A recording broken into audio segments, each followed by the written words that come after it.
Hello tout le monde, j'espère que vous allez bien. Donc pour notre premier soir, on commence par un dîner chez Oba. C'est une chaîne de restaurants coréens. Le principe c'est qu'on cuisine pour vous, c'est super cool. Donc vous avez plein d'ingrédients, la plupart je savais même pas ce que c'était. Mais on a du kimchi, on a des sauces, on a des omelettes, on a des légumes. Et on a surtout du fromage et de la viande. Donc on a commandé du bœuf et du poulet par la suite. Et en fait on a quelqu'un qui cuisine pour nous au milieu de la table. C'est vraiment hyper chouette comme concept. Avec tous les ingrédients, ça fait un mélange de saveurs qui est extraordinaire. Je vous conseille vraiment de tester une fois dans votre vie si vous avez l'occasion. On se retrouve directement le lendemain matin au buffet du petit déjeuner de l'hôtel.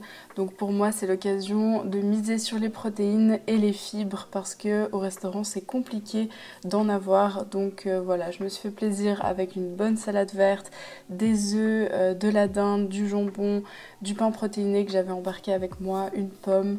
Voilà, j'ai bien mangé parce qu'on ne prévoyait pas de manger à midi. Sur les coups de 15h, j'ai eu un petit creux, donc j'ai grignoté quelques pistaches et un œuf dur que j'avais volé le matin même au petit déjeuner. Ensuite, nous avons mangé très tôt, vers les 17h je crois, du 57e étage du fameux immeuble bateau qui est bien connu à Singapour. Le restaurant s'appelle le C'est la vie et je vous conseille au niveau culinaire et au niveau de la vue, c'est juste un régal pour le ventre et pour les yeux. Donc voilà, je vous partage un petit peu les entrées qu'on a pris ici. C'était vraiment de la nourriture de qualité, tout était très goûtu, très savoureux.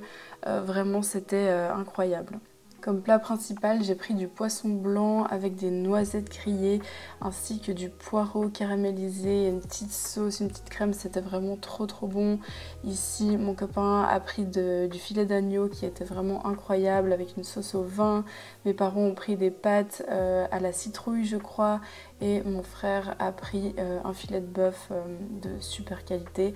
Le jour suivant, je suis navrée, j'ai oublié de vous filmer mon petit déjeuner, mais je vous mettrai une photo à l'écran parce que je l'ai quand même pris en photo. Et puis on se retrouve directement plus tard avec des grandes cernes et moi qui snack sur un œuf dur à nouveau et sur quelques noix et quelques petits desserts keto que j'ai trouvé dans un 7-Eleven là-bas. Donc voilà, j'avais passé une dure nuit, on a eu quelques petits soucis de santé dans la famille. Ça s'est bien passé par la suite, je vous rassure. Je vous avoue que normalement je consomme pas trop ce genre de choses transformées.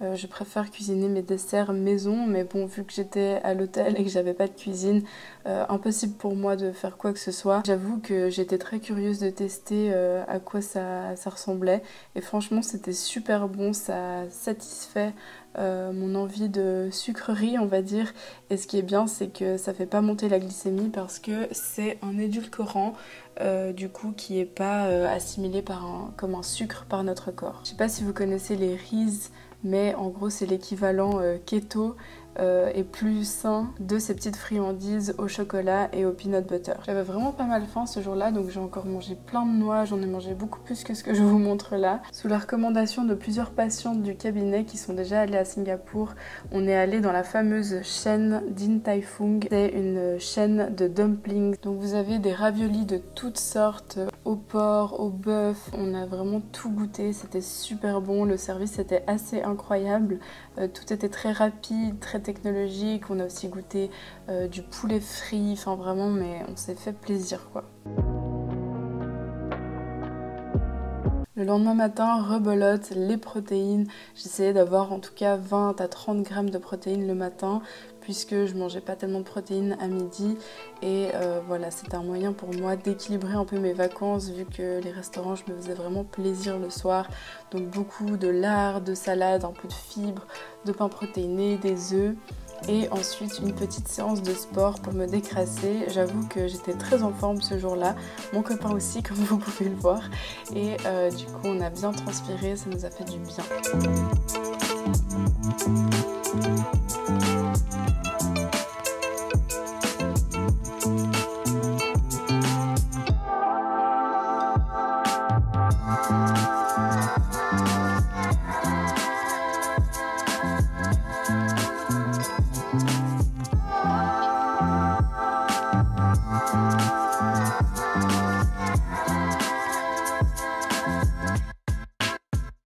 Ce jour-là, j'étais à mon pic ovulatoire, ce qui signifie que j'avais énormément d'œstrogène dans le corps, ce qui peut un peu couper la faim, et c'était le cas pour moi. J'avais pas tellement faim, donc j'ai vraiment rien snacké entre le matin et le soir, et j'ai directement été manger dans un restaurant indien qui nous avait été recommandé. Et là quand même j'avais très faim, donc je me suis vraiment fait plaisir. J'ai mangé beaucoup de poulet, beaucoup de sauce, beaucoup de riz. J'ai mangé des naans aussi à l'ail et au fromage qui étaient succulents. Autant le quartier indien nous a pas tellement donné envie, autant ce restaurant était vraiment délicieux. J'adore la nourriture indienne et franchement ça changeait un petit peu de l'asiatique, c'était vraiment chouette. Quelques nouveautés au buffet du petit déjeuner, on nous avait fait des patates douces ce matin-là et du riz de chou-fleur au kimchi. C'était vraiment super bon et ça m'a fait du bien au ventre après toute cette nourriture saturée en graisse trans la veille. Pour satisfaire ma petite envie sucrée après ce petit déjeuner salé, j'ai trouvé dans un 7-Eleven cette fois-ci quelque chose de très clean au niveau de la composition, comme vous pouvez le voir. C'est uniquement à base de dattes, d'amandes, etc. Et c'était franchement très bon. Vers les 15-16 heures, je crois, après une visite dans l'aquarium le plus grand du monde, nous avons craqué pour des tacos. Il y avait des stands en fait tout près du musée. C'était hyper bon. Honnêtement, j'adore ce genre de nourriture avec beaucoup de goût, des petites sauces cocktails, du croustillant. Et j'avais encore assez faim, donc j'ai mangé une barre keto que je trouve à nouveau dans les 7-Eleven. Premier soir où nous avons mangé assez tard puisque nous avions lunché à 16 heures.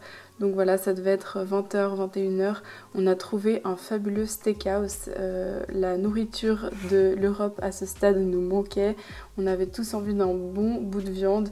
Et moi, des légumes, mon Dieu, ces asperges m'ont satisfait. C'était le moment. J'en pouvais plus de ne plus avoir assez de légumes en fait. Après, ça baignait dans la sauce évidemment, dans les graisses trans. Mais bon, écoutez, je vous ferai un bilan à la fin de cette vidéo. Finalement, pour faire le plein de protéines et de vitamine B12, on a mangé un succulent steak argentin. Au lendemain matin, pour le petit déjeuner, j'ai clairement fait une grosse assiette de salade parce que c'était mon seul moyen d'avoir un minimum de fibres et de légumes. Et j'ai misé aussi sur les protéines. J'ai testé l'omelette du chef.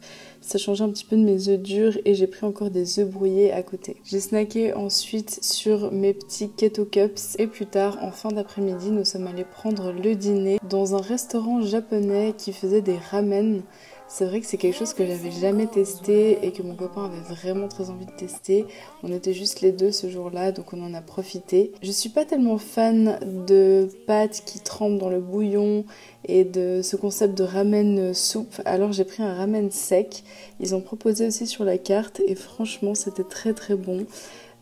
Plutôt addictif même et par contre j'ai regretté un peu par la suite au niveau de comment je me suis sentie après ce repas, mais voilà, c'est vrai que sur l'instant j'ai vraiment kiffé mon moment, c'était super bon, très original, différent de ce que j'ai l'habitude de manger et je trouve que c'est aussi ça les vacances, c'est de goûter les spécialités locales et de sortir un peu de sa zone de confort. Restez bien jusqu'à la fin de la vidéo, je vous ferai un petit topo sur pourquoi je me suis sentie mal après ce repas, les causes, les explications, je vous dirai tout à la fin de la vidéo. Juste après, en dessert, j'ai terminé avec une de mes barres keto. On se retrouve déjà le lendemain midi car j'ai sauté le petit déjeuner.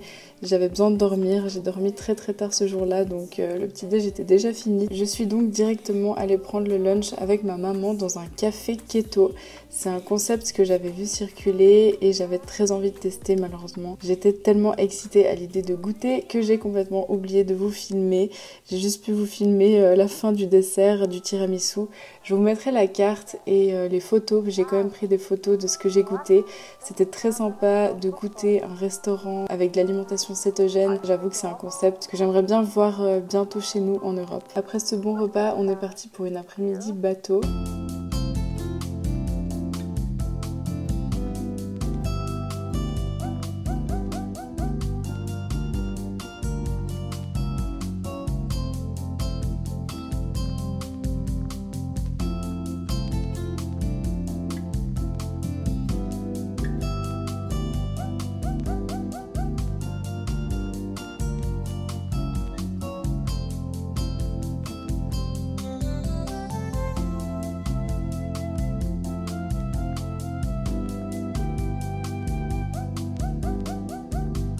Et là je vous montre les réactions le lendemain de mon ramen. J'avais des plaques rouges et des boutons sur tout le cou et le bas du visage.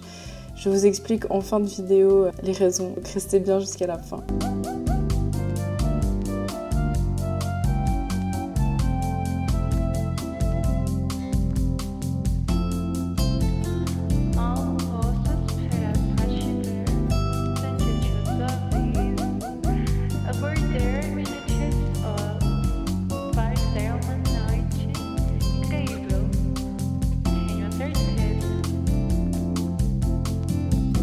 À ce stade du voyage, mes parents on avait un petit peu marre de manger asiatique, donc on est passé au quartier arabe et on est allé manger libanais slash turc je crois. C'était super bon, donc vous connaissez sûrement la petite salade de persil, les plats de houmous, de caviar d'aubergine. C'était vraiment délicieux et j'ai partagé avec ma maman une espèce de cordon bleu. C'était une grande tranche de poulet avec du jambon et du fromage fondu et une brochette de poulet toute simple.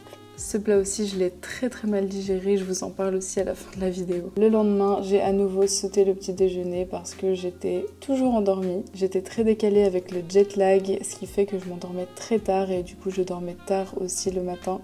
Donc par chance, mon copain est allé au petit déjeuner et il m'a volé quelques petits œufs durs, ce qui fait que j'avais des œufs, donc des protéines pour me rassasier, beaucoup de noix. Et la veille, j'avais acheté un brownie keto dans le restaurant keto dans lequel je me suis rendue avec ma maman, ce qui fait que j'ai pu le déguster à ce moment-là. C'était très bon, mais on sentait un fort goût de stevia, je dois vous avouer. Et à ce stade, les aliments plus très naturels, je commençais à les rejeter et je me suis pas sentie forcément très bien après ça. On arrive au dernier soir pour conclure en beauté ce voyage. On s'est rendu au Synthetis. C'est un restaurant que j'ai vu dans le vlog d'une américaine qui avait passé un séjour à Singapour et ça m'a vraiment donné trop envie. La porte et l'entrée est assez originale.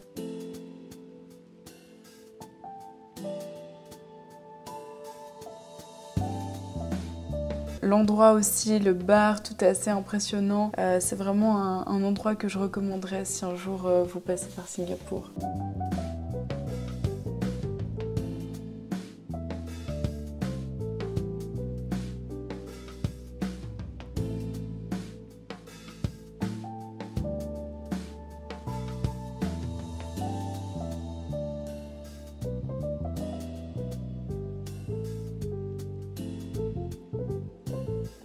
Les plats étaient assez raffinés, très originaux. Ici, on avait des espèces de cups avec de la coco et du poulet. On a eu ensuite des nachos avec du petit caviar, des œufs de poisson. J'ai pris des espèces de nuggets de poisson fait maison, c'était super bon. Mon copain a pris une espèce de pâte feuilletée avec un poulet au beurre à l'intérieur. Et en plat principal, on a tous pris la même chose, un délicieux bœuf wagyu accompagné de sa sauce au poivre et d'une petite purée de pommes de terre ainsi que des brocolis.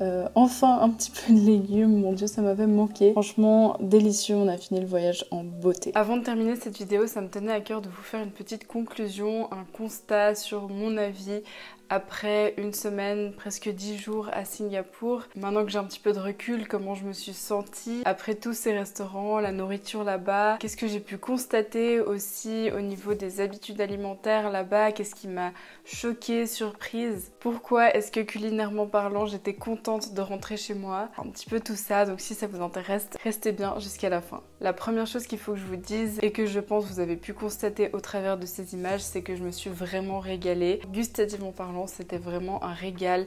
J'ai mangé très bien partout où je suis allée. Il y a un choix au niveau de la restauration là-bas qui est assez incroyable. Il y a des restaurants partout.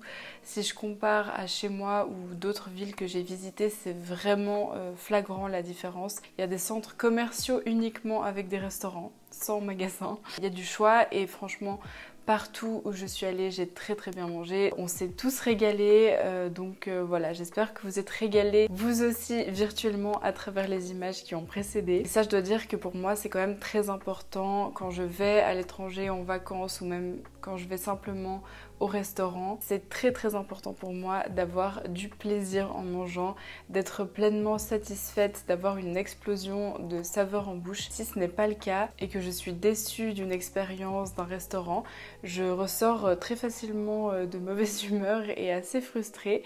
Voilà, je suis comme ça, j'ai toujours été comme ça, j'ai toujours beaucoup aimé le plaisir de manger. En fait, c'est une source de dopamine qui me plaît particulièrement et je suis assez hypersensible, donc je pense que j'aime bien stimuler vraiment tous mes sens. Et du coup, manger en fait clairement partie. C'est aussi pour cette raison qu'au quotidien, quand je cuisine mes petits repas sains, etc., c'est vraiment important que ce soit bon, que j'ai vraiment du plaisir gustativement parlant.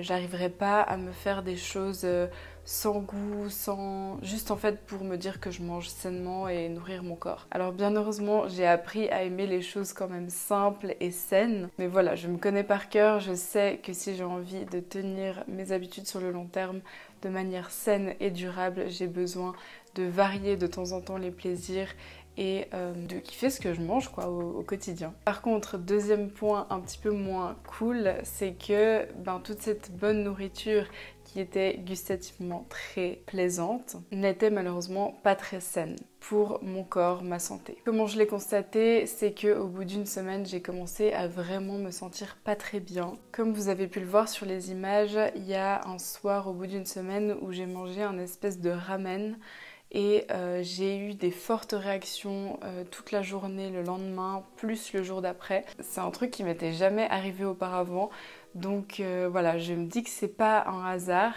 J'ai été ensuite me renseigner sur ce qu'ils mettaient dans ces plats traditionnels. J'ai aussi demandé l'avis de ma maman qui est nutritionniste. On a trouvé en fait qu'ils mettaient du glutamate monosodique dans le bouillon. Le glutamate monosodique, c'est un additif alimentaire qui est ultra malsain car il crée un effet d'addiction immédiat au cerveau.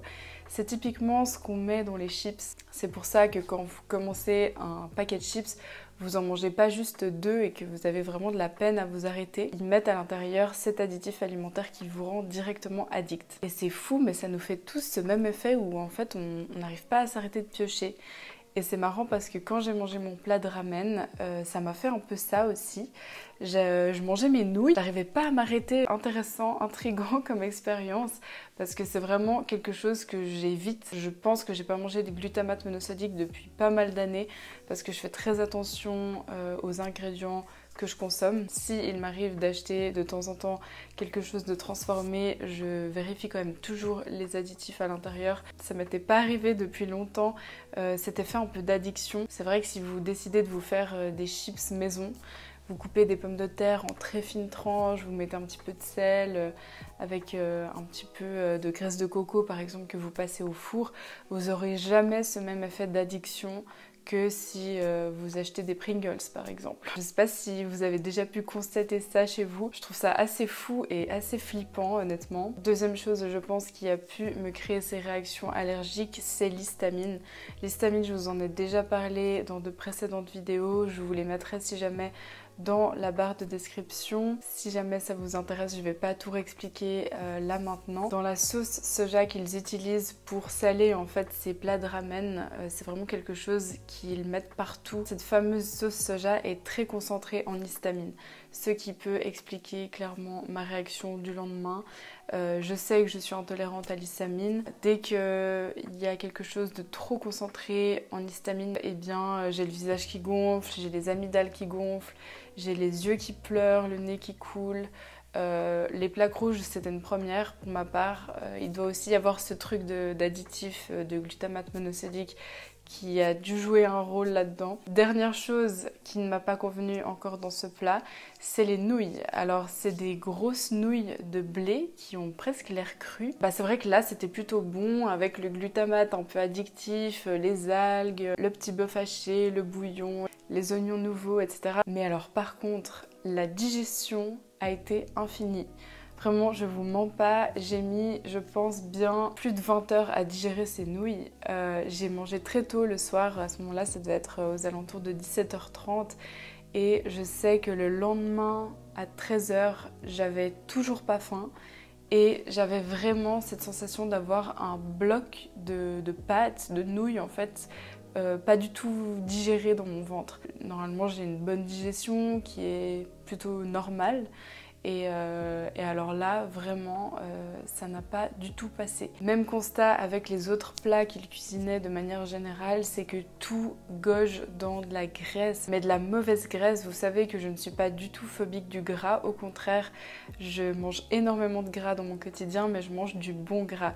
Et il y a une différence en termes de santé monumentale entre le bon gras et le mauvais gras. Et alors là-bas, niveau graisse trans, on était servi.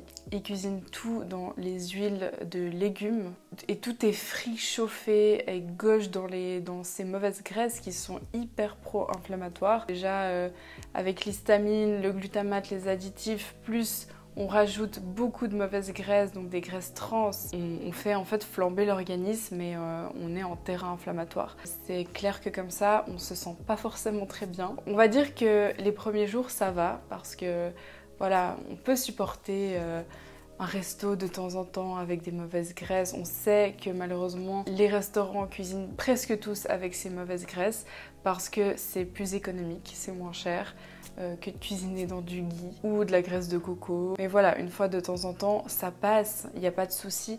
Par contre, quand vous accumulez pendant une semaine, tous les jours, vous en rajoutez une couche, au bout de 7 jours, clairement là, je me suis dit ah, ce serait le temps de rentrer. Donc pas du tout pour d'autres raisons, mais exclusivement pour la nourriture.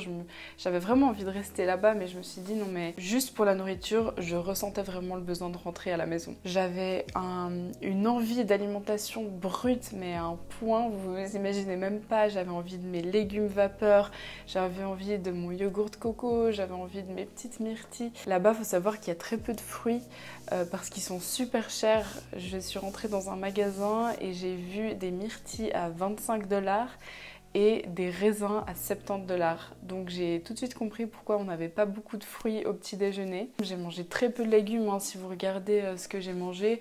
J'ai rarement mangé des légumes et les fois où j'en ai mangé, ils ont toujours été dans la sauce, dans les huiles pro-inflammatoires. Donc là, forcément, qui dit moins de légumes, dit moins de fibres. Donc moi qui ai déjà des tendances facilement à la constipation, en plus en voyage, quand on n'est pas chez soi et qu'on mange beaucoup moins de fibres que d'habitude, je peux vous dire que je suis pas tellement allée aux toilettes. Donc vraiment, c'était assez désagréable.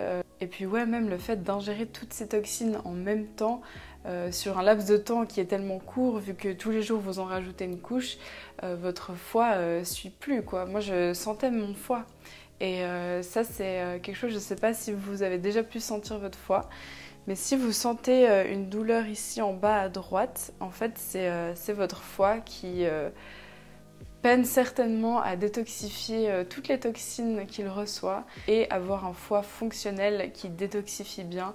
C'est vraiment à la clé de la bonne santé, c'est à la clé de votre métabolisme et d'une bonne santé. Vous imaginez même pas le nombre de personnes qui peuvent être minces visuellement parlant, mais qui ont un foie gras, un foie complètement engorgé qui détoxifie très mal toutes les toxines. Ne vous fiez jamais à l'apparence de quelqu'un parce que vous ne savez pas à l'intérieur comment il est. D'ailleurs, c'est quand même un constat que j'ai pu faire, c'est que les gens là-bas sont très très peu en surpoids et en obésité par rapport à chez nous. Ils n'ont pas l'air tellement concernés par des problèmes de poids. Pourtant, leur alimentation, c'est principalement des glucides dans de la mauvaise graisse. En plus, ben voilà, les nouilles, c'est des glucides raffinés, c'est des glucides qui ont été transformés par l'homme. On ne trouve pas des nouilles dans la terre, comme les pommes de terre par exemple. Donc l'index glycémique est d'autant plus élevé. Après, ça ne veut pas dire qu'ils n'ont pas un foie gras par exemple, ça ne veut pas dire qu'ils n'ont pas d'autres problèmes de santé. J'ai constaté beaucoup d'acné quand même, ils ont même à l'âge adulte, beaucoup de problèmes de peau. En tous les cas, j'ai passé une super semaine de vacances, j'ai eu beaucoup de plaisir, je me suis régalée, c'est l'important. J'ai pu partager des bons moments avec mes proches. Donc voilà, je dépendais aussi de 4 autres personnes. C'est sûr que plus on est nombreux à voyager, plus on doit s'adapter aussi aux envies, aux besoins des autres. Donc on doit un petit peu prendre sur nous. J'ai clairement pris sur moi pour la consommation de pas mal d'ingrédients que je ne consommerai jamais chez moi au quotidien dans ce que j'achète. Moi qui ai tendance à être quand même assez rigide, assez disciplinée, assez perfectionniste sur ce genre de choses, sur mes valeurs profondes, j'ai quand même pu me prouver que je pouvais faire preuve de flexibilité et de profiter du moment présent. Je savais que c'était clairement un court laps de temps, le temps d'une semaine, 10 jours, et que ce n'est pas ça qui allait me tuer malgré que j'ai commencé au bout d'une semaine à vraiment me sentir pas très bien. Il était juste temps que je rentre. Je sais que quand je pars en vacances, je peux pas tellement faire plus qu'une semaine, 10 jours parce que après je commence à vraiment avoir des appels de mon corps pour revenir à la base en fait. Donc voilà, je sais que je suis très sensible depuis ma naissance par rapport à l'alimentation. Mon copain est clairement moins sensible que moi pour ça. Je pense que l'important c'est de se connaître et puis faire en fonction de ses besoins, de respecter son corps, ses envies. Je trouve intéressant de vous faire un petit feedback quand même pour conclure cette vidéo. J'espère en tout cas que cette vidéo vous aura plu, que ça vous aura été utile, que ça vous aura fait un petit peu voyager, donner envie. Et puis jusqu'à la prochaine vidéo, je vous fais plein de gros bisous les amis, prenez soin de vous. Bye.